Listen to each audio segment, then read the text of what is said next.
Good morning, students of MSc 4th semester. Welcome all of you in the video lecture class today. I am going to discuss about the remaining part of the reproduction. That was the topic oogenesis. So, in this time, I want to discuss the oogenesis process. As you know that what is the oogenesis? Oogenesis means formation of ova in the female body of fishes. तो इसके पहले आपने reproduction के topic में spermatogenesis के बारे में पढ़ा, formation of sperms in the male fishes, ये आपने देखा। आज हम जो है कि oogenesis टॉपिक लेकर के हाजिर हैं। किस तरह से फीमेल फिशेस के अंदर के ब्रीडिंग सीजन में जो है कि रिप्रोडक्टिव साइकिल के दौरान किस तरह से फॉर्मेशन ऑफ एग्स, एग का फॉर्मेशन कैसे होता है, oogenesis कैसे होता है, इस प्रोसेस का डिटेल जो है स्टडी हम यहाँ पर करेंगे। अब जानते हैं कि ये टॉपिक सिलेबस के हिसाब से आप देखें, ये 4th पेपर के 3rd यूनिट में रिप्रोडक्शन, ये मेन हेडिंग है। इसमें गोनाइड स्ट्रक्चर आपने पढ़ लिया, टेस्टिस ओवरी के बारे में, स्पर्मेटोजेनेसिस भी हो गया, oogenesis यहाँ पे डिस्क्राइब करने जा रहे हैं। इसके साथ ही साथ और भी आगे टॉपिक हैं gonadal steroids, endocrine control of reproduction.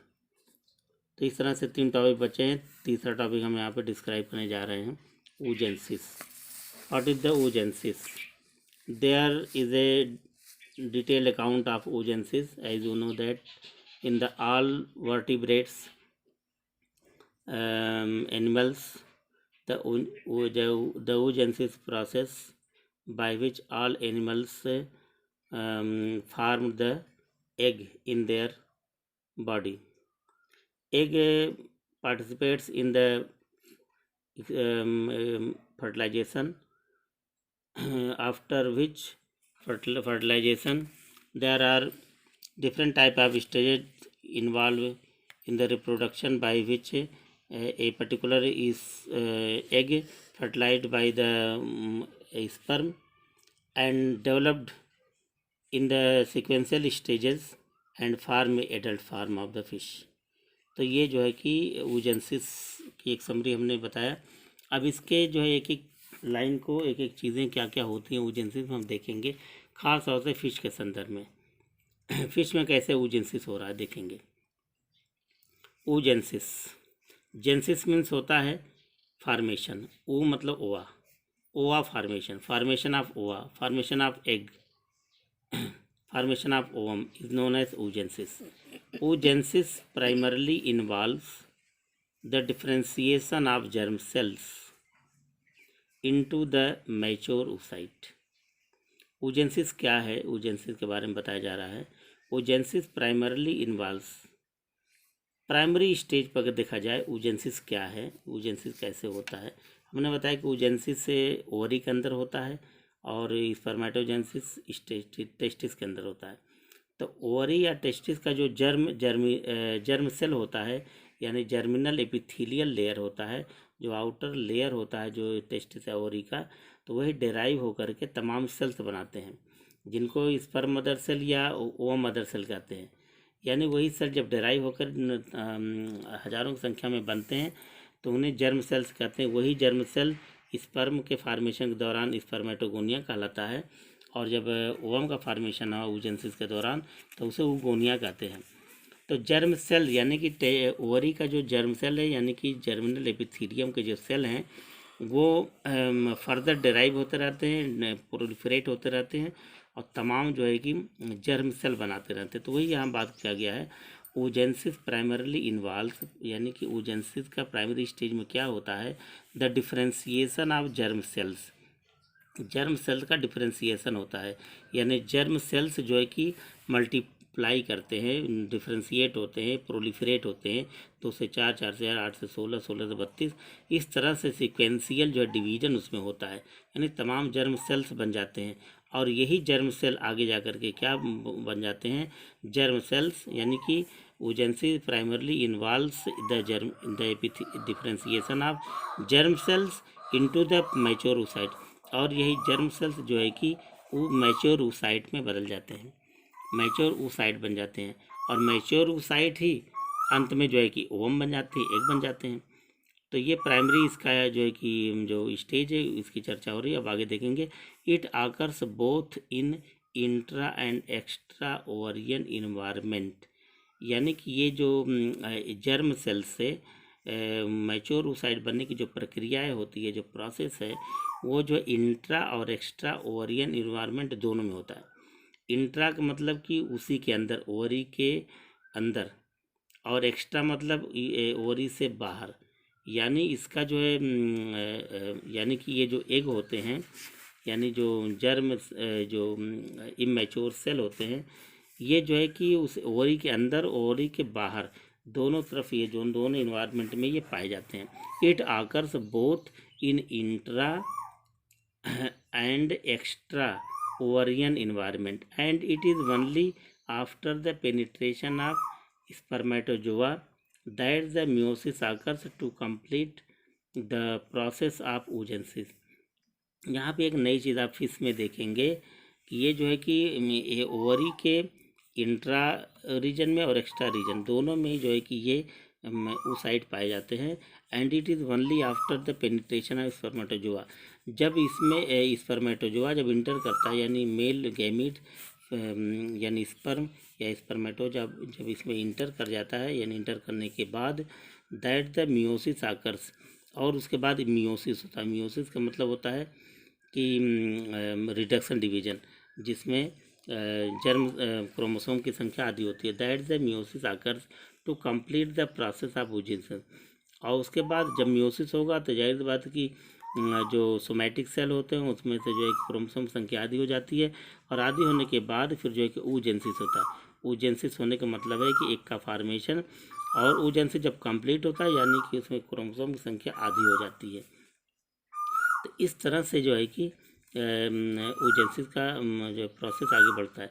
Events before the after the penetration one therefore considered integral rather than as separate parts of the oocyte maturation, यानी कि इस पीरियड में जब इसमें ये इंटर कर जाता है, वहाँ पर जब ये तमाम चेंजेस होते हैं, उस चेंजेस के दौरान जो है कि एक जर्मिनल सेल्स में जहाँ की क्रोमोसोम संख्या 2n होती है, तो उससे जब वो सेपरेट होता है, यानी n नंबर अलग अलग होते हैं, जब n नंबर अलग होते हैं तो oocyte में क्या होता है कि अगर दो oocyte बनते हैं तो दोनों में n नंबर, यानी जितने भी oocyte का फॉर्मेशन होता है उसमें n नंबर यानी हाफ क्रोमोसोम की संख्या हो जाती है मियोसिस के थ्रू, रिडक्शन डिवीजन के थ्रू, और फिर वही oocyte फिर मैचुरेशन के फेज में इंटर करता है, फिर धीरे धीरे मैच्योर होता है।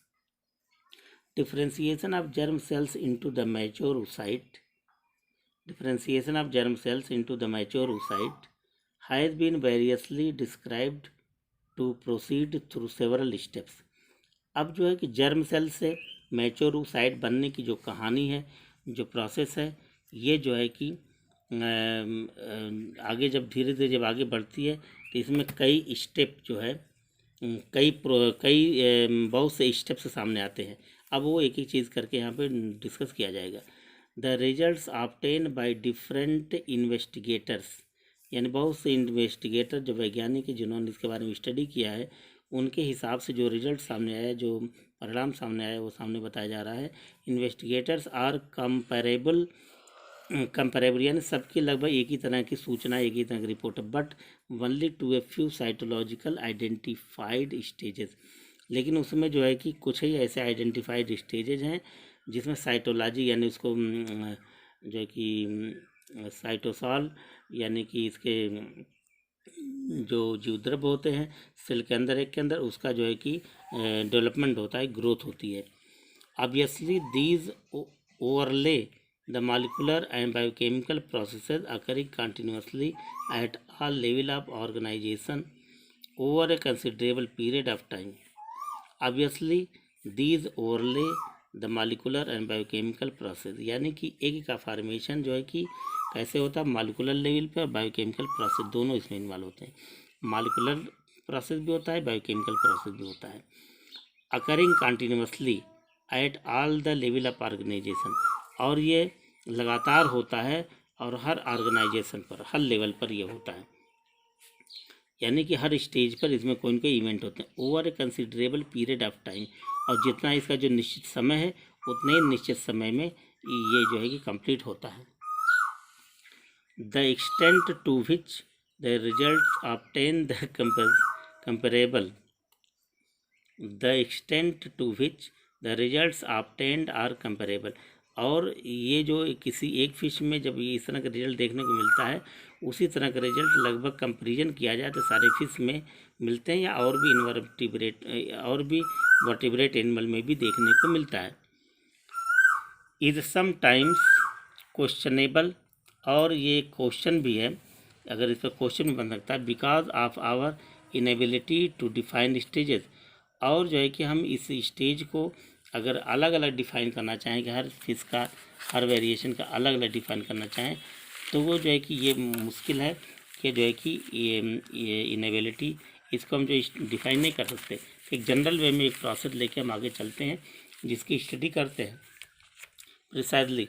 However in the book of present size only the stages described for Indian fresh water teleosts are included, यानी कि इतने तरह की वैरायटी ऑफ फिशेज़ हैं, सब में हम इसकी अलग अलग स्टडी जो है कि पॉसिबल नहीं है, संभव नहीं है, लेकिन हम इसमें ख़ास तौर से टिलियास्ट फिश में, fresh water teleost, Indian fresh water teleost fish में कैसे ओजेंसिस होता है, कौन कौन से उसमें स्टेप होते हैं, स्टेजेस आते हैं, उसको हम यहाँ पे जो है कि डिस्क्राइब करने जा रहे हैं, और इसी के एक मेयार बना के, एक पैमाना बना के, एक जो आइडेंटिकल प्रोसीजर ऑफ ओजेंसिस मान करके हम चलते हैं।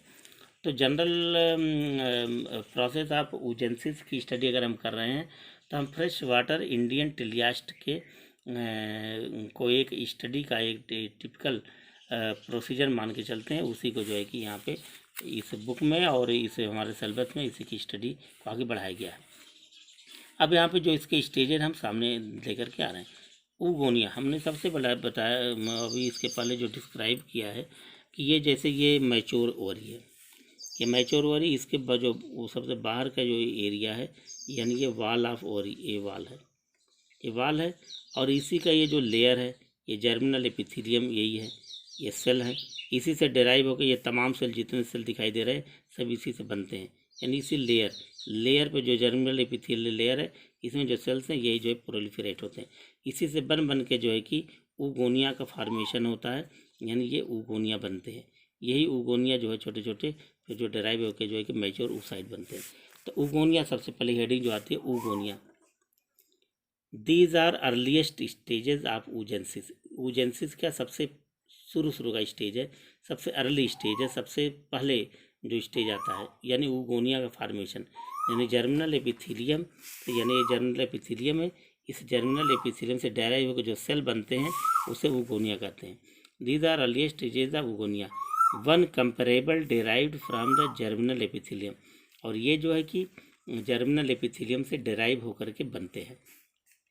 An oogonium is large in size, an oogonium is large in size, ये ऊगोनियम जो होता है साइज़ में बड़ी होती है, यानी जर्मिनल एपिथेलियम तो छोटे होते हैं, लेकिन जब इसे डिराइव होकर जो सेल बनते हैं वो ग्रो करके बड़े हो जाते हैं।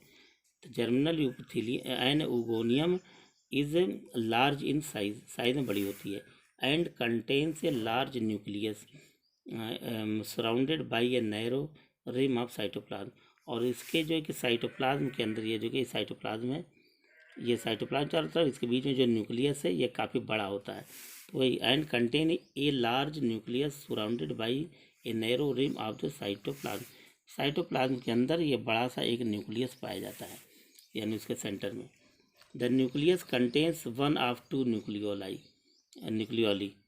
यानी कि न्यूक्लियस के अंदर जो है कि जैसे ये न्यूक्लियस है, अब न्यूक्लियस के अंदर भी दो या दो से अधिक जो है कि न्यूक्लियोली होते हैं, यानी कि nucleolus. The nucleus contains one और two nucleoli and a network of fine chromatin threads, और इसके अंदर फाइन क्रोमेटिन थ्रेड होता है, यानी क्रोमोसोम जिससे बनता है, यानी क्रोमेटिन से क्रोमोसोम बनता है। तो क्रोमेटिन धागे जैसे स्ट्रक्चर में अरेंज होकर के क्रोमेटिन भी यहाँ पे मौजूद होता है, यानी न्यूक्लियोलस के अंदर। यानी कि ऊगोनिया जर्मिनल एपिथेलियम से डेराइव होकर के ऊगोनिया बनता है। ऊगोनिया के अंदर साइटोप्लाज्म के अंदर जो है सेंट्रल पोर्शन में न्यूक्लियस होता है, और न्यूक्लियस के अंदर एक या दो जो है न्यूक्लियोली होते हैं, या न्यूक्लियोलस। और न्यूक्लियोलस के अंदर जो है कि धागे के स्ट्रक्चर में क्रोमेटिन पाए जाते हैं। By further mitotic divisions the oogonia give rise to the oocyte। और यही जो है जो हमने बताया ये ऊगोनिया है, इस ऊगोनिया में बराबर डिवीजन होता रहता है, further division by further mitotic division. Mitotic division से जानते हैं कि माइटोटिक डिवीजन में जो कंप्लीट क्रोमोसोम डिवाइड होकर कंप्लीट क्रोमोसोम ही बनाता है, यानी कि क्रोमोसोम की संख्या आधी नहीं होती। तो माइटोटिक डिवीजन से इनकी संख्या बढ़ती है, यानी कि ऊगोनिया, एक ऊगोनिया से जो है कि हजारों ऊगोनिया बन जाते हैं। By further mitotic divisions the oogonia give rise to the oocytes। और जो ऊगोनिया से तमाम सेल जब बनते हैं डिवाइड होकर, तो उसी को हम क्या बोलते हैं, oocyte बोलते हैं। तो जर्मिनल एपिथेलियम से जो है कि ऊगोनिया बना, ऊगोनिया से जो है कि oocyte बनते हैं, और यही oocyte जो है कि कई स्टेज से गुजरते हुए मैच्योर oocyte बनते हैं। मैच्योर oocyte को ही क्या बोलते हैं, एग बोलते हैं। तो oocyte जो है अब ऊगोनिया से बने हुए जो oocyte हैं, अब इसके बारे में हम डिस्कस करेंगे। The oocytes can be distinguished from the oogonia. oocyte can be distinguished from the oogonia. अब oocyte जो है ऊगोनिया से ही डिराइव होते हैं, बनते हैं, लेकिन ऊगोनिया से इनका स्ट्रक्चर अलग होता है, यानी साफ साफ ये एकदम पूरी तरह सेपरेट अलग दिखते हैं, स्ट्रक्चर में भी फंक्शन में। वो कौन सा स्ट्रक्चर और कौन सा फंक्शन इनका होता है जो इनको ऊगोनिया से अलग करता है। The oocytes can be distinguished from the oogonia by there larger sizes. क्योंकि जो अब जो oocyte है वो ऊगोनिया से साइज में बड़े होते हैं, इसलिए भी अंतर दिखाई देता है। And strongly basophilic cytoplasm. और इस oocyte के अंदर जो साइटोप्लाज्म भरा हुआ होता है वो पूरी तरह से स्ट्रांगली बेसोफिलिक होता है। बेसोफिल यानी कि इसका बेसिक नेचर होता है। दे अंडरगो डिफ्रेंसिएशन। और यही oocyte जो है डिफ्रेंसिएशन प्रोसेस में भाग लेता है, यानी सेल डिवीजन में भाग लेता है, फिर उसमें डिफ्रेंसिएशन होता है, यानी एक oocyte से दो oocyte, दो से चार, चार से आठ, इस तरह से एक कंटिन्यूअस ये जो है कि डिवाइड होते हैं। They undergo differentiation culmination to the formation of mature oocyte। और इनके अंदर जो जद्दोजहद होती है वो एक सामान्य oocyte से मैच्योर oocyte बनने की जो प्रक्रिया होती है वो तेज हो जाती है। यानी ऊगोनिया में जो है और oocyte में ये अंतर है कि oocyte के स्ट्रक्चर बड़े होते हैं और इसमें बेसोफिलिक साइटोप्लाज्म भरा होता है, और यही जो है डिफ्रेंसिएशन में भाग लेके फिर मैच्योर oocyte बनाते हैं। तो इस तरह से जनरल जो कैरेक्टरिस्टिक है, जनरल स्ट्रक्चर और फंक्शन है oocyte का, हमने वो जो है आपको बताया। अब जो यही oocyte जो है जो ऊगोनिया से डिफ्रेंशिएट होके अलग होके जो बनी है oocyte, और अब ये oocyte कई स्टेज से गुजरते हुए ये जो है मैच्योर oocyte बनता है। यानी कि फॉर्मेशन ऑफ ओवा में पढ़ना है, फॉर्मेशन ऑफ एग, यानी जिसको हम oogenesis बोलते हैं। तो अब oogenesis के लिए एक का फॉर्मेशन कंप्लीट मैच्योर कैसे बनता है, तो अभी आपने देखा कि जर्मिनल एपिथेलियम से ऊगोनिया स्टेज में पहुँचे, ऊगोनिया से oocyte तक पहुँचे। अब oocyte जब बन जाता है तो oocyte में कई सीक्वेंशियल चेंजेस आते हैं, कई स्टेज बाय स्टेज परिवर्तन आते हैं। तो उसमें कौन कौन से स्टेज है उसको oocyte first, oocyte second, oocyte third, fourth, fifth, seven, eight, इस तरह से कई स्टेजेस में जा कर के ये oocyte मैच्योर होता है, और इसी मैच्योरेशन पीरियड में टाइम लगता है। तो ये इसी को, क्योंकि ये कंटिन्यूस प्रोसेस तो है लेकिन साइक्लिक होता है, साइक्लिक चेंजेस के थ्रू, एस्टर साइकिल के थ्रू ये चेंज होते हैं, और इसीलिए एक का फॉर्मेशन स्पर्मेटोजेनेसिस से कुछ मामले में डिफरेंट होता है। तो stages of oocyte, stage of oocyte, अभी कौन कौन से स्टेज हैं oocyte के अब देखेंगे। और यहाँ मैच्योर ओवरी का स्ट्रक्चर है और इसमें जो है कि ये जितने भी स्टेजेस हैं वो दिखाए गए हैं। इसके अलावा इसका जो है जो डेवलपमेंट होता है ओगोनिया से किस तरह से वो मैच्योर ओवा बनते हैं उसको भी हम नेक्स्ट एक दूसरा फिगर है उस फिगर में स्टेज बाय स्टेज हम आपको अभी दिखाएंगे। तो स्टेज आप उस साइड में देखिए पहला जो स्टेज है फर्स्ट ऊसाइट फर्स्ट में क्या हो रहा है देखिए इसमें ऊसाइट कैसा है इसका क्या काम है। इट अराइजेज फ्राम उगोनिया यानी पहले स्टेज में ये ऊसाइट जो पहला बनता है कैसे बनता है इट एराइजेज फ्राम उगोनिया से डिराइव होकर बनता है यानी एराइज होकर बनता है ऊसाइट उगोनिया से बनता है oocyte first. It is spherical ये गोल होता है and larger than the lighter यानी कि बाद में धीरे धीरे बड़ा हो जाता है गोल होता है धीरे धीरे इसका आकार बढ़ने लगता है बड़ा हो जाता है। Spherical and larger than the lighter यानी बाद में ये इसकी साइज बड़ी हो जाती है। कंटेनिंग सेंट्रल न्यूक्लियस और इसके अंदर सेंट्रल पोर्शन में केंद्रीय भाग में एक न्यूक्लियस होता है न्यूक्लियस पाया जाता है और उस न्यूक्लियस के अंदर 2 या 3 एंड 2 और 3 न्यूक्लियोली उस न्यूक्लियस के अंदर 2 या 3 न्यूक्लियोली पाए जाते हैं या न्यूक्लियोलस पाए जाते हैं। इट साइटोप्लाज्म इज बेसोफिलिक और इसके अंदर जो भरा हुआ जो साइटोप्लाज्म होता है वो बेसोफिलिक होता है यानी बेसिक इन नेचर होता है। अब इसके बाद यही जो ऊसाइट फर्स्ट जो है ऊसाइट सेकंड में इंटर करता है तो उसी को ऊसाइट सेकंड स्टेज बोलते हैं oocyte second.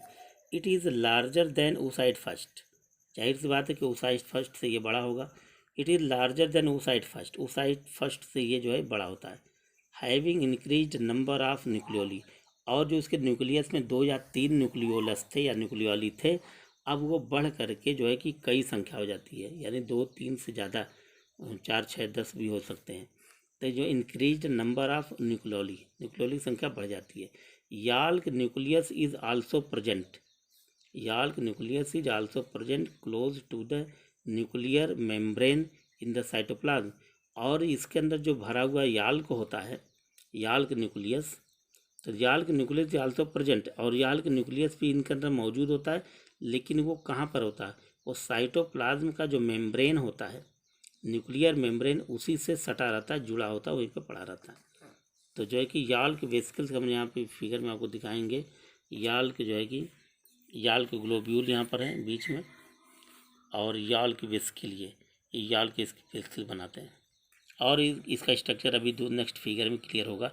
Letter the yolk nucleus moves away towards the periphery of site और ये याल्क न्यूक्लियस जो है यानी वो पहले वाले न्यूक्लियस को छोड़ के सेंट्रल पोर्शन उसके छोड़ के दूसरा न्यूक्लियस याल्क न्यूक्लियस की बात कर रहे हैं। The yolk nucleus moves away towards the periphery of the oocyte और याल्क न्यूक्लियस धीरे धीरे जो है कि मूव करके वो उस साइट के जो स्फेरिकल भाग की ओर यानी किनारे की ओर जो चला जाता है। इस तरह से the yolk nucleus moves away toward the periphery of oocyte के पेरिफेरी की ओर यानी बाहरी जो बाउंड्री है उस बाउंड्री की ओर चला जाता है। इस तरह से ये मैच्योर स्ट्रक्चर हम एक बार फिर आपको दिखा दें। ये मैच्योर ओवरी का स्ट्रक्चर है वाल ऑफ द ओवरी ये ओवरी का वाल है और यंग ओसाइट देखिए ये बना हुआ है। यहाँ पे आयट्रेकी एग हैं यानी कि बहुत से एग इसमें जो है कि छोटे छोटे बनते हैं फिर बाद में अलग अलग होते हैं। तमाम एग इसमें एक साथ दिखाई गया। ओविजरस लेमिला ओविजर से मतलब कि इसमें अलग अलग कंपार्टमेंट एक कंपार्टमेंट ये हुआ एक कंपार्टमेंट ये हुआ एक कंपार्टमेंट तो ओविजरस लेमिला अलग अलग लेमिला यानी लीफ लाइक स्ट्रक्चर होते हैं जैसे अलग अलग खाने। इसमें ये न्यूक्लियस है इसके अंदर ये न्यूक्लियोलस है छोटे छोटे मैच्योर ओसाइट ये दिखाया गया है यानी मैच्योर ओसाइट तो ये भी है। याल्क वेसिकल यहाँ बनते हैं। जोना रेडिएटा इसके एक के चारों तरफ जो कवरिंग होती है जोना रेडिएटा याल्क ग्लोब्यूल यहाँ पे बनते हैं जो बाद में खिसक कर के किनारे पेरिफेरी की ओर चले जाते हैं। इस तरह से मैच्योर ओवरी के अंदर ही मैच्योर ओसाइट डेवलप होता है और वह मैच्योर ओसाइट ही जो है कि ओवम का फॉर्मेशन कर लेता है। अब यहाँ पे जो स्ट्रक्चर हम सामने लेके आते हैं ये पूरे कहानी को एकदम क्लियर कर देता है oogenesis के story of oogenesis clear in this figure. अभी हम देखिए ये फिगर दिखाया गया है। इस फिगर में हम एक साथ आपको धीरे धीरे दिखाएंगे और जाना कि हम ओसाइट सेकंड तक आ चुके हैं तो अब इसको यहाँ डिस्क्राइब करेंगे। यहाँ देखिए ऊगोनिया है नेस्ट ऑफ ऊगोनिया जैसे कि इस फिगर में हमने स्ट्रक्चर में आपको दिखाया ये वाला फिगर है, यहाँ पे देखिए एटरेटिक एग यानी तमाम एग यहाँ मौजूद हैं, फिर इसी में से एक एक निकल करके ये फैलते हैं। इसी तरह से ये उगोनिया का नेक्स्ट है, तमाम उगोनिया जहाँ होते हैं उसी में से एक एक उगोनिया को आप ले लेंगे, यानी वो पर्टिकुलर एक का जो स्ट्रक्चर में यहाँ दिखाया गया है, एक उगोनिया यहाँ से जो है कि अब डेवलप कर रहा है। अब इसमें क्या होता है कि ये उगोनिया है, उगोनियम के अंदर ये देखिए न्यूक्लियस है, ये साइटोप्लाज्म चारों तरफ है, ये न्यूक्लियस है, न्यूक्लियस के अंदर एक न्यूक्लियोलस है। उसी तरह से oocyte फर्स्ट में भी वही स्ट्रक्चर है। oocyte फर्स्ट में जब पहुँचेंगे ये उगोनियम से जब oocyte फर्स्ट पहुँचेंगे 2 या 3 न्यूक्लियस होते हैं, न्यूक्लियोलाई होते हैं, तो न्यूक्लियोलस 3 है, इसमें साइटोप्लाज्म भरा हुआ है। फिर यही चीज़ अब जो है कि जब oocyte सेकंड में भी हमने जो डिस्क्राइब किया डिस्कस किया है, तो क्लियर तरीके से आप देखेंगे इसका जो याल्क न्यूक्लियस है यहाँ पे ये है, इसका देखिए याल्क न्यूक्लियस, याल्क न्यूक्लियस, ये याल्क यहाँ पे जो एक न्यूक्लियस के सेंट्रल पोर्शन में होता ही है, उसमें न्यूक्लियोलाई की संख्या तो बढ़ती ही रहती है। देखिए इसमें 3 थे, इसमें जो 4-6 हो गए, लेकिन उसका जो इसी के पास जो याल्क न्यूक्लियस होता है वो क्या करता है, खिसक करके वो धीरे धीरे चला आता है कि पेरीफेरी की ओर, यानी से किनारे की तरफ चलाता है याल्क न्यूक्लियस, तो oocyte सेकंड हो जाता है। यानी यहाँ तक का हमने डिस्क्रिप्शन आपको दिया, डिस्कस किया। अब इसके बाद oocyte थर्ड में जब पहुँचते हैं तो उसका स्ट्रक्चर ये हो चेंज हो रहा है। देखिए कंटिन्यूसली इसका स्ट्रक्चर उगोनिया से धीरे धीरे इसका साइज बढ़ती चली जा रही है, साइज़ बढ़ती चली जा रही है, बढ़ते बढ़ते देखिए धीरे धीरे इसकी साइज़ बड़ी हो जा रही है। अब हर स्टेज में क्या क्या हो रहा है अभी हम दिखाते हैं। तो oocyte थर्ड में देखिए क्या हो रहा है, it is still larger in size, अभी भी इसकी साइज़ देखिए बड़ी है। oocyte थर्ड में जाते हैं इसकी साइज़ बड़ी हो रही है, साइज़ की रुक नहीं रही, हमेशा साइज़ कंटिन्यूसली बढ़ती जा रही है। And is distinguished by the appearance of a thin larger और follicular cells around the cytoplasm. अब इसमें एक जो नयापन जो देखने मिलता है, एक तो साइज इस कंटिन्यूसली बढ़ती जा रही है, दूसरा कि इसका साइटोप्लाज्म के चारों तरफ एक फॉलिकल सेल जैसा स्ट्रक्चर बनता जा रहा है, यानी ना is distinguished by the appearance, कैसा दिखाई दे रहा है, यानी कि इससे oocyte सेकंड से oocyte थर्ड में जो डिफरेंस है क्या है, काफ़ी अंतर है। देखिए अंतर क्या हो रहा है, appearance of a thin layer, एक पतला सा लेयर बन रहा है, एक पतला सा लेयर जो लेयर बन रहा है ये किसका है, फॉलिकुलर सेल बना अराउंड द साइटोप्लाज्म के चारों तरफ ये बन गया। इस यहाँ नहीं था, लेकिन यहाँ पर देखिए ये बाहर बन गई साइटोप्लाज्म, तो ये है, इसी के बाहर ये बन गया। A new nucleoli arrange a few nucleoli arrange themselves near nuclear membrane, nuclear membrane के आसपास। अब न्यूक्लियर मेम्ब्रेन ये न्यूक्लियस है, न्यूक्लियर मेम्ब्रेन के जो है कि आसपास कुछ न्यूक्लियोली यानी जो न्यूक्लियोलस हैं वो जो है कि अरेंज हो जाते हैं। जैसे देखिए यहाँ पे 2 दिखाए गए, एक यहाँ पर है, एक यहाँ पे, 2 न्यूक्लियोली यहाँ पर देखिए, जबकि इसके अंदर इस न्यूक्लियस के अंदर है, लेकिन कुछ जो न्यूक्लियोली इसी के न्यूक्लियोलस के आसपास जो है कि अरेंज हो जाते हैं। ध्यान दिया, न्यूक्लियोली oocyte थर्ड में न्यूक्लियोली हैं, और ये क्या दिखा रहा है, फॉलिकुलर सेल्स बना रहे हैं, तो ये oocyte थर्ड होता है। अब इसके बाद oocyte फोर्थ में जब पहुँचेंगे तो उसमें देखिए क्या अलग है, यही आपको समझना है step by step. It is further larger than the previous one, having a large number of small clear vacuoles called the yolk nuclei. अब ये जो है कि oocyte फोर्थ में भी यानी कंटिन्यूस इसकी साइज बढ़ती जा रही है, देखिए साइज इतनी बड़ी होगी, लेकिन और क्या इसमें होता है, इसमें इस जो है कि जो इसमें जो वैक्यूल की तरह के स्ट्रक्चर ऑलरेडी ये फॉलिकुलर सेल जो जैसे इसमें बना था उसमें भी बना हुआ है, देखिए बना हुआ ऑलरेडी, खाली साइज बड़ी हो गई, ठीक है। और जैसे ये न्यूक्लियस है, न्यूक्लियस के अंदर न्यूक्लियोलाई है तमाम, वो भी यहाँ पे बना हुआ है, ये भी क्लियर है। उसके साथ साथ जो कुछ जो है कि ये न्यूक्लियस के चारों तरफ पेरीफेरी पर ये जो है कि अरेंज है, ये भी आपको दिखाई दे रहा है। साइज बड़ी हो रही है तो उसकी थोड़ा सा साइज फैली हुई है, लेकिन देखिए इसमें जो नयापन है oocyte फोर्थ में जो नयापन देखने को मिला वो क्या है कि जो साइटोप्लाज्म के किनारे किनारे पेरीफेरी पर आप देखिए खाली यानी वैक्यूल टाइप की, यानी इसके अंदर कुछ है नहीं, ये वैक्यूल टाइप के खाली जगह के टाइप के छोटे जो है कि small clear vacuoles called the yolk vesicles, ये याल्क वेसिकल्स बना रहे हैं, यहाँ दिखा है याल्क वेसिकल्स, ये याल्क के वेस्किल्स बना रहे हैं, ये याल के वेस्किल बनते चले जा रहे हैं, ये अंतर हुआ। तो वो साइड फोर्थ में आपने इसे देखा। अब इसके बाद जब हम चलते हैं नेक्स्ट स्टेज में, तो देखिए वो साइड फिफ्थ में क्या हो रहा है। यानी कि वो साइड थर्ड और फोर्थ में एक थोड़ा सा जो डिफरेंस जो हुआ, दो डिफरेंस दिख रहे हैं। एक तो इससे इसकी साइज बढ़ी साइज बढ़ी हुई दिख रही है फिगर में। लेकिन दूसरा जो स्टेज है इसमें क्या है कि ये जो है याल के वेस्किल जो है कि ये किनारे किनारे ये बन गए, अरेंज हो गए। देखिए ये वैक्यूल की था, वैक्यूल मतलब खाली जगह, एक ऐसा थैला जिसमें कुछ ना हो, खाली हो। उसी तरह की ये याल के वेस्किल, ये याल की वेस्किल ही बनाते हैं आगे चल करके, इसमें कंटेंट भर जाएंगे जाकर के। लेकिन अभी जो याल के वेस्किल्स है वैक्यूल्स, यानी दिया small clear vacuoles called the yolk के वेस्किल्स, ये बन जाते हैं और अधिक संख्या में बन जाते हैं। देख ले, दो चार तो है नहीं, पूरा फैले हुए हैं। इसका तो साइड फिफ्थ में देखिए क्या है, एज द oocyte ग्रोज। अब oocyte धीरे धीरे, ये आखिर ये भी oocyte फिफ्थ है, तो ये इसकी साइज बढ़ती जाएगी। अब देखिए ये वाली साइज है, उससे ऑलरेडी की साइज थोड़ी बड़ी हुई है, तो साइज तो बढ़ती जाती है। As the oocyte grows the yolk vesicles increase in number. अब धीरे धीरे जो याल्क वेस्किल्स है, इनकी संख्या जो नंबर जो बढ़ता चला जाता है। देख लीजिए, अब देखिए कितने वर्ग, ये न्यूक्लियस है। अब देखिए इसकी संख्या कितनी हो गई, देख रहे हैं। यानी कि अभी एक लाइनिंग थी याल्क वेस्किल की, अब इसमें जो तीन तीन लाइन बन गए और सब लार्ज जो है कि अधिक संख्या में याल्क वेस्किल्स का फॉर्मेशन हो गया। तो वही the yolk vesicles increase in number, काफ़ी संख्या में बढ़ गए, and fill the entire ooplasm. और इसके अंदर क्या हो जाता है, ये जो ऊप्लाज्म है, यानी जो ओवा के अंदर भरा हुआ साइटोप्लाज्म, इस पूरा जो साइटोप्लाज्म देखिए धीरे धीरे भर गया। किससे भर गया, याल के वेस्किल से ही भर गया।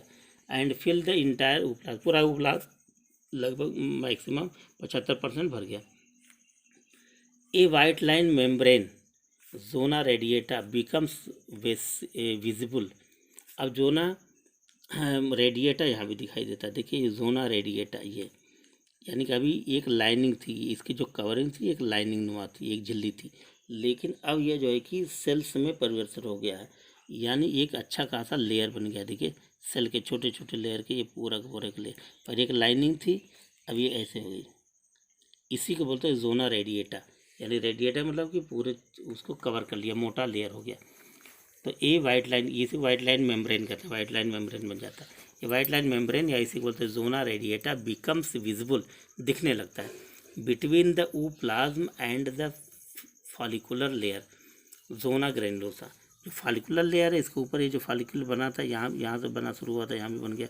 ये जो फॉलिकुलर जो है तो फॉलिकुलर जो लेयर है, फॉलिकुलर सेल का बना हुआ, तो फॉलिकुलर लेयर और प्लस ये जोना रेडिएटा, और ये जोना रेडिएटा है और ये जोना ग्रैनुलोसा है। जोना ग्रैनुलोसा ये बन गया जोना रेडिएटा। और ठीक इसके अंदर ये जो कि याल्क वेस्किल्स जो है कि भर गए इसके अंदर जो है पूरा। तो ये स्ट्रक्चर चेंज हुआ, यहाँ से यहाँ में काफ़ी अंतर है, याल्क वेस्किल्स और जोना रेडिएटा, जोना ग्रैनुलोसा, जबकि यहाँ भी वो नहीं थे। यहाँ पे देखिए इनके फॉर्मेशन, तो वो साइड फिफ्थ पूरा होता है। अब इसके बाद वो साइड फोर्थ में सिक्स में जब जाते हैं, इस स्ट्रक्चर में देखिए क्या दिखाई देता है। It is characterized by the appearance of yolk in the form of tiny granules in the extra vesicular ooplasm. अब देखिए ये जो यहाँ पे जो याल्क वेसिकल्स जो थे, जो ऊप्लाज्म में भरे हुए थे, अब ये जो है कि ये छोटे छोटे ग्रेन्यूल्स के रूप में, छोटे छोटे कण के रूप में ये पूरे जो है कि ऊप्लाज्म के अंदर के भर गए। अब जो अभी तक ये बीच में तो थोड़ी सा साइटोप्लाज्म था, ऊप्लाज्म थोड़ा दिख भी रहा था, लेकिन अब क्या ये पूरे ऊप्लाज्म में अभी इस स्ट्रक्चर में न होकर के, बल्कि ये पूरी तरह से देखिए भर गए। देखिए चारों तरफ ये जो दिख रहे हैं छोटे छोटे, ये इसी ऊप्लाज्म भर गए। तो वही दिया रहा है, it is characterized by the appearance of yolk in the form of tiny granule, छोटे छोटे ग्रेन्यूल्स के रूप में फैल गए। कहाँ पर, in the extra vesicular ooplasm. Extra vesicular, ये वेसिकल यानी न्यूक्लियस के चारों तरफ जगह है, इसी में फैल गए, ऊप्लाज्म भर गए। They appear first in the peripheral reason.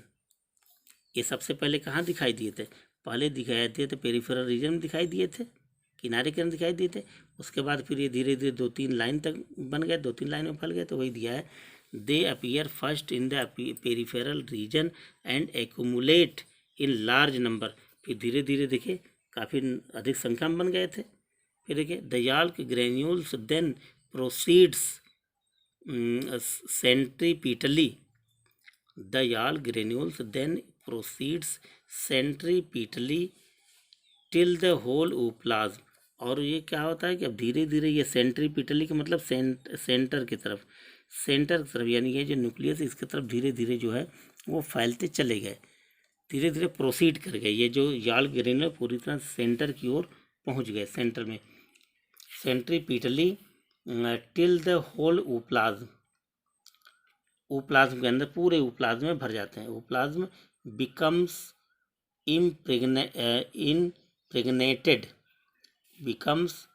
Impregnated with them. अब जो है कि ये जो है प्रेग्नेटेड हो जाते हैं, यानी कि जो है कि ये आपस में एक दूसरे के साथ जो है इंटरेक्शन करते हैं। लेकिन इस तरह से जैसे प्रेगनेंसी होती है, प्रेगनेंसी को यानी कि तरह से नहीं बल्कि आपस में है, लेकिन ये जो है कि एकदम इंडिपेंडेंटली यहाँ पे अरेंज हो जाते हैं। बिकॉज इम्प्रेग्नेटेड विथ देम, यानी एक दूसरे से जो है कि इस तरह से जुड़ जाते हैं, आसपास आ जाते हैं, जैसे होता है कि ये आपस में काफ़ी अट्रैक्ट हो गए, लेकिन होता ऐसा नहीं है। The yolk granules fuse to form larger globules. अब फिर यही जो छोटे छोटे अभी याल के ग्रेन्यूल्स जो छोटे छोटे बन गए थे, यहाँ बड़े बड़े थे, यहाँ छोटे छोटे बन के फैल गए। अब फिर जैसे 2-3 ग्रेन्यूल्स आपस में मिल करके बड़े बड़े बना लेते हैं। अब नेक्स्ट देखिए द याल के granules fuse to form larger globules, यानी कि छोटे छोटे 2-3 ठो मिलेंगे तो बड़ा साइज बन जाएगा। अब 2-3 ठो एक साथ मिलते हैं, देखिए बड़े बड़े, देखिए बड़े बड़े बन गए, बड़े बड़े हो गए। इस तरह से ये नेक्स्ट स्टेज बनते हैं। The Yal granules fuse to form larger globules and the oocyte is of considerable size. अब इसके बाद अब देखते हैं कि जो है जो oocyte की जो साइज़ है ये ऑलरेडी पहले की अपेक्षा धीरे धीरे बड़ी होती जा रही है। इससे थोड़ी सी कंपेयर करें तो ये बड़ी हो जाती है, कंटिन्यू ये बढ़ती जा रही है। A thin layer of fibroblast, इसमें एक छोटा सा फाइब्रोब्लास्ट का लेयर भी बनता है। ये thin layer of fibroblast known as theca also appear outside the follicular layer. अब जो follicular layer है, ये जो follicular layer है, ये follicle ऊपर से ये बना था, तो follicular layer के आसपास जो है कि एक मोटा सा लेयर बनना शुरू होता है। यानी अब यहाँ पे तो मोटा तो दिखाई नहीं गया है, लेकिन ये वाला जो लेयर है ये थोड़ा मोटा बनने लगता है। ये लेयर जो है मोटा बनने लगता है, ये एक परिवर्तन आता है। ये थिन लेयर ऑफ फाइब्रोब्लास्ट, ये फाइब्रोब्लास्ट का होता है, फाइब्रोब्लास्ट का लेयर, और ये जो थीका बोलते हैं, और यही थीका जो है कि also appear outside the follicular layer, follicular layer के ऊपर जो है ये दिखने लगता है, यानी इसके ऊपर ये इस तरह से फॉलिकुलर लेयर के इस तरह से फिगर में नहीं दिखाया है, लेकिन मतलब ये इस तरह से इसे एक लेयर इसे बनता चला जाता है, ये यानी ये थोड़ा मोटा हो जाए, फाइब्रोब्लास्ट का होता है ये। अब उसके बाद नेक्स्ट स्टेज में क्या होता है, oocyte 7th में देखिए it is fairly large in size. अब जो है कि इसके अपेक्षा ये काफ़ी साइज में बड़ी है। With heavy deposition of the yolk के ग्लोब्यूल्स, अब जो याल के ग्रेन्यूल्स थे वो याल के ग्लोब्यूल में बदल गए। देखिए बड़े बड़े याल ग्लोब्यूल, यहाँ पे दिया याल के ग्लोब्यूल्स, जो खाली खाली जगह दिख रहे थे ये तो याल के ग्रेन्यूल्स हैं, यहाँ पे भी है जो थोड़े थोड़े बड़े हो गए, लेकिन यही धीरे धीरे भर जाते हैं, यानी याल के ग्लोब्यूल्स बन जाते हैं। तो याल के globules it is Fairlie larger in size with heavy deposition of याल ग्लोब्यूल्स, काफ़ी याल के ग्लोब्यूल के भर जाने से हैवी हो जाता है। द याल के vesicles fuse and become larger, तो याल के जो ग्लोब्यूल हैं, याल के वेसिकल्स जो आपस में मिल करके फ्यूज होकर के वो बड़े बड़े हो जाते हैं। देखिए बड़े हो गए। The nucleus migrates gradually towards the periphery, अब जो न्यूक्लियस है ये जो सेंट्रल में है, न्यूक्लियस बीच में था, और धीरे धीरे ये मूव करते हुए माइग्रेट करके सीधे कहाँ जा रहा है, ये पेरिफेरी की ओर जा रहा है, किनारे की ओर जा रहा है। देखिए यहाँ से न्यूक्लियस धीरे धीरे देखिए किनारे की ओर जा रहा है, सेंट्रल में से हट के यहाँ तक आ गया। तो the nucleus migrate gradually toward the periphery. Some yolk vesicles are pushed toward the some yolk vesicles are pushed toward the periphery of the egg. और साथ साथ कुछ जो है याल्क जो वेसिकल्स हैं वो भी धीरे धीरे एक दूसरे को प्रेशर देते हुए यानी एक दूसरे को धक्का देते हुए पुश करते हुए ये भी पेरिफेरी की ओर फैल जाते हैं. अब देखिए ज़्यादातर किनारे किनारे ज़्यादा हो गए हैं ये वेसिकल्स यानी ये ग्लोब्यूल्स हो गए yolk periphery of the egg and form cortical alveoli. और यही आगे चल के कार्टिकल एल्वियोलाई बना लेते हैं.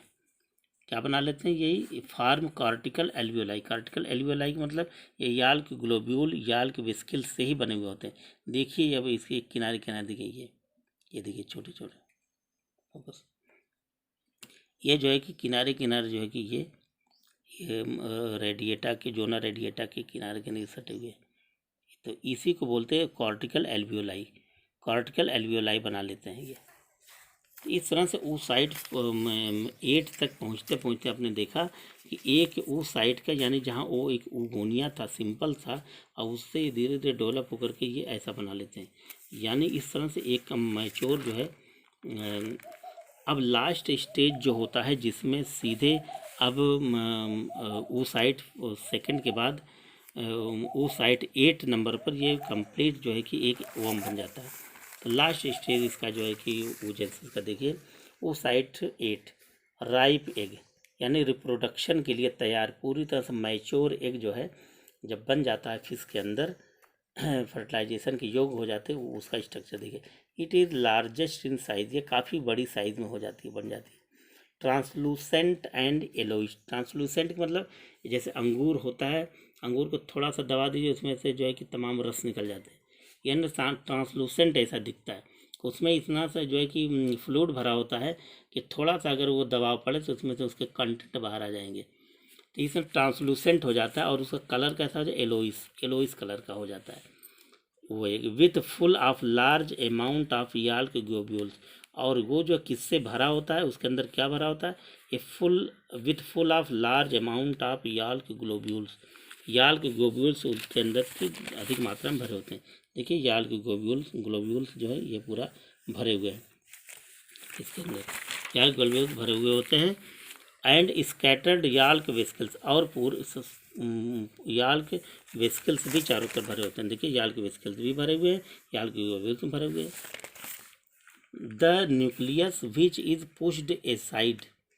जो न्यूक्लियस सेंट्रल पोर्शन न्यूक्लियस है वो धीरे धीरे पुश करके कहाँ चला जाता है एक साइड में चला जाता है किनारे चला जाता है. वो भी आपने देखा इस फिगर में एक किनारे चला आया है. ये देखिए यहाँ पर एक किनारे a side normally not visible in ripe eggs. और जब ये राइप एग बनता है तो उसमें वो दिखता नहीं है. यानी जब पूरी तरह मैच्योर एग बन जाता है तो ये जो न्यूक्लियस है वो भी इनविजिबल हो जाता है. Normally not visible in ripe egg वो नहीं दिखता. The ovary contains numerous ripe eggs. अब ओवरी के अंदर इस तरह से एक की बात हमने किया. इसी तरह न जाने कितने हजारों जो है कि हजारों लाखों की संख्या में ओवरी के अंदर इसी तरह के एग कंप्लीट होकर के राइप एग यानी रिप्रोडक्टिव मैच्योर एग बन के जो है कि उसके अंदर ओवरी के अंदर भर जाते हैं. The ovary contains numerous ripe eggs eight A time during the spawning phase. यानी ये भर जाते हैं और स्पॉनिंग के समय यानी कि जब ये एग को प्रोड्यूस करते हैं पानी के अंदर वाटर के अंदर स्पॉनिंग फेज में ये जो है कि इनकी स्थिति ऐसी. इसी वजह से किसी भी जो प्रेग्नेंट फिश को देखते हैं तो उसके अंदर तमाम एग भरे होते हैं और वही एग की वजह से उसका एब्डोमेन फुला हुआ होता है भरा हुआ होता है. इस तरह से उसकी साइज़ काफ़ी बड़ी दिखती है. तो स्पॉनिंग फेज में वो इसी तरह के उस साइड राइप एग से भरा हुआ पूरा उसके जो है एब्डोमेन रीजन दिखाई देता है. इस तरह से हमने इस वीडियो में oogenesis को पूरा डिटेल में स्ट्रक्चर के साथ हमने डिस्क्राइब किया. अब नेक्स्ट वीडियो में हम जो है नेक्स्ट टॉपिक लेकर के आप आएंगे सिलेबस के हिसाब से. जैसे गोनाइडल स्टेरॉइड नेक्स्ट टॉपिक होगा. गोनाइडल स्टेरॉइड इसको लेकर के हम नेक्स्ट वीडियो में हाजिर होंगे. तब तक के लिए इजाज़त दीजिए. ओके.